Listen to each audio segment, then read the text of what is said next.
భీమ్స్ గారా? ఫస్ట్ అందరికి నమస్కారం. ఆల్మోస్ట్ 13 ఏళ్ల క్రితం పటాస్ సినిమాకి నేను అనిల్ సార్తో కలిసి పనిచేయాల్సింది. సో 13 ఏళ్ల క్రితం తప్పిపోయిన అవకాశం 13 ఏళ్ళకి కుదిరింది. అండ్ దిల్ రాజు గారి బ్యానర్లో బలగం చేశాను. తర్వాత ఇప్పుడు ఎస్విసిలో సంక్రాంతికి వస్తున్నాను చేశాను. వెంకీ సార్తో ఫస్ట్ టైం చేస్తున్నాను. ఈ సినిమాకు సంబంధించి మాట్లాడడానికి నాకు టైం తక్కువ ఉంది కాబట్టి ఏం చెప్పలేకపోతున్నాను. కానీ ఒక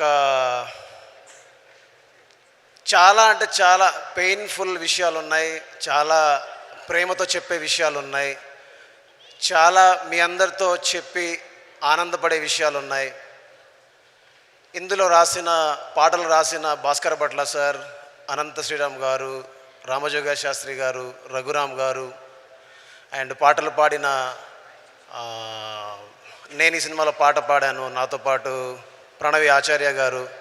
అండ్ ఒక 18 ఏళ్ళ అంటే 2 దశాబ్దాల తర్వాత నా పాట నచ్చి నా మాట నచ్చి నేను అడగగానే సార్ మీరు పాడాలనగానే నా కోసం వచ్చి ఈ సినిమా కోసం వచ్చి ఇవాళ గ్లోబ్ అంటే ప్రపంచవ్యాప్తంగా ఉన్న పాటల్లో నంబర్ 8లో అంటే 8వ పాటగా మన గోదావరి గట్టు పాట పరిగణించబడుతుంది.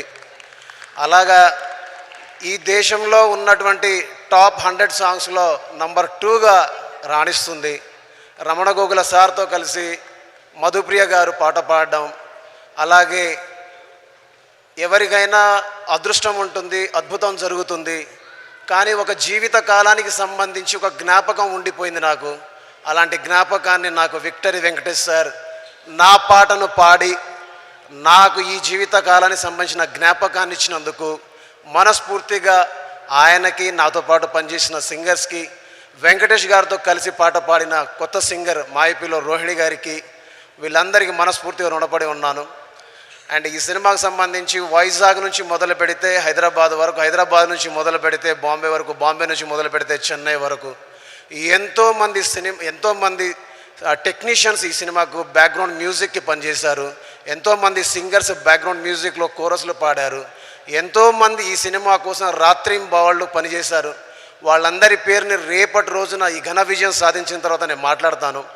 ఎందుకంటే ఈ సినిమాకు చేసేటప్పుడు నేను పడ్డన్ని బాధలు 1 కాదు 2 కాదు. బికాస్ అపచయ మెరుగని ఒక దర్శకుడు వచ్చి భీమ్స్ను చేయాలి అన్నప్పుడు నా మీద ఎంత బరువైన బాధ్యతను ఎత్తుకున్నానో అప్పుడు నాకు తెలియలేదు. కానీ సినిమా అంతా తీసుకొచ్చి చూపించి ఇలా చేయాలి అలా చేయాలి అన్నప్పుడు మాత్రం ఎక్కడో చిన్న భయం మొదలైంది, చిన్న వణుకు మొదలైంది, చిన్న గుబులు మొదలైంది.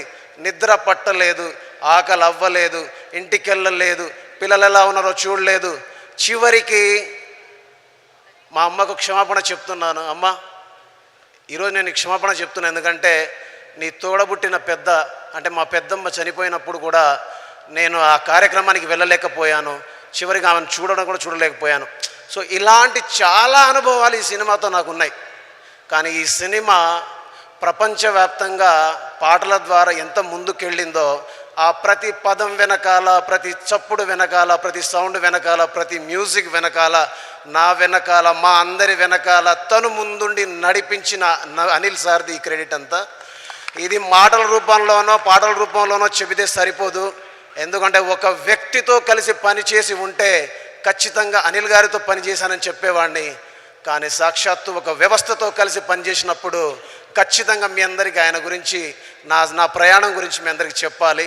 అది నేను తర్వాత చెప్తాను. At the same time Dil Raju సార్కి నేనంటే ఎంత ఇష్టం, దిల్ రాజు సార్కి నా పాట అంటే ఎంత ఇష్టం అంటే, దిల్ రాజు సార్కి మా ఊరికి వచ్చేంత ఇష్టం, మా నాన్నను కలిసేంత ఇష్టం, మా నాన్నను సత్కరించేంత ఇష్టం, నా పాటను ప్రపంచవ్యాప్తంగా తలెత్తి శిరస్సు మీద ఎత్తి ఇది పాటరని చెప్పడానికి నా వెనక ఉండి నడిపించేంత ఇష్టం. నేనంటే ఆయన ఇంటి సభ్యుడిలాగా, నేనంటే ఆయన కుటుంబ సభ్యుడిలాగా నన్ను ఎత్తుకునేంత ఇష్టం. అలాంటి ఇష్టాన్ని చూపించిన రాజు సార్కి, అలాంటి ఇష్టాన్ని చూపిస్తున్న శిరీష్ సార్కి ఎందుకు ఈ విషయం చెప్తున్నా అంటే, బలగం ఈ ప్రపంచాన్ని ఎంత కదిలించిందో మీరు చూశారు. అలాంటి బలగంలో ఊరు పల్లెటూరు దీని తీరే అమ్మ తీరు కళ్ళ ముందే దోచుకున్న సంబరాల వంట పైరు అంటే మీరందరూ ఎంత ఆనందపడ్డారు. అలాంటి సినిమా చేసి ఫస్ట్ టైం ఈ దేశంలో దాదాసాహెబ్ ఫాల్కే అవార్డు నాకు దక్కింది ఆ సినిమా ద్వారా. అలాంటి సినిమా ఇచ్చిన రాజు సార్ తర్వాత ఈ తెలుగు సినిమా ఇండస్ట్రీలోనే ఎన్నో ఎన్నో ఎన్నో హిట్ సినిమాలు తీసినటువంటి banner Shri Venkateswara creations. So ఎస్విసిలో పనిచేయడం అనేది ప్రతి ఒక్కరికి ఒక కళ. కానీ నాకు నా కళని నిజం చేసిన అనిల్ సార్కి, అలాంటి కళని నిజం అవ్వడానికి తోడ్పడినటువంటి మన హీరో, మన అందరి హీరో, మన అందరి ఆరాధ్య హీరో విక్టరీ వెంకటేష్ సార్కి, అలాగే నన్ను నా వెనకాల ఉండి నేను ఇంటికి రాకున్నా వచ్చినా నాకు సపోర్ట్ చేస్తూ నిలబడ్డ నా కుటుంబ సభ్యులకి మనస్ఫూర్తిగా ధన్యవాదాలు తెలియజేసుకుంటూ, ఒక గోదావరి గట్టు మాత్రమే కాదు, ఒక మీను మాత్రమే కాదు, ఒక పొంగల్ మాత్రమే కాదు, మీరు సినిమాలో వస్తే సినిమా అంతా మ్యూజికల్గానే చేయించారు అనిల్ సార్ నాతోటి. సినిమా అంతా మ్యూజికల్గానే ఉంటుంది. ప్రతి ప్రతి ప్రతి ప్రతి సన్నివేశంలో ఒక పాట వస్తుంటుంది, ప్రతి సన్నివేశంలో ఒక మ్యూజిక్ బిట్ వస్తూనే ఉంటుంది. సార్ మీరు పెద్ద పెద్ద వాళ్ళతో పనిచేశారు, చాలా పెద్ద పెద్ద హీరోలతో పనిచేశారు. కానీ నాలాంటి చిన్నవాడిని ఎందుకు నమ్మారో, ఎలా నమ్మారో, నమ్మడానికి కారణం ఏంటో నాకు తెలియదు. కానీ మీరు ఇచ్చినటువంటి ప్రేమని, మీరు నా మీద ఉంచినటువంటి నమ్మకాన్ని నేను ఎంత నిజం చేశాననేది రేపు తెలియబోతుంది. ఇఫ్ నిజంగా నేను పాస్ అయితే గనక మీరు నా మీద ఉంచిన నమ్మకాన్ని ప్రజలు నిజం చేస్తే గనక అదే నేను పొందే గొప్ప గౌరవంగా భావిస్తాను. జై హింద్.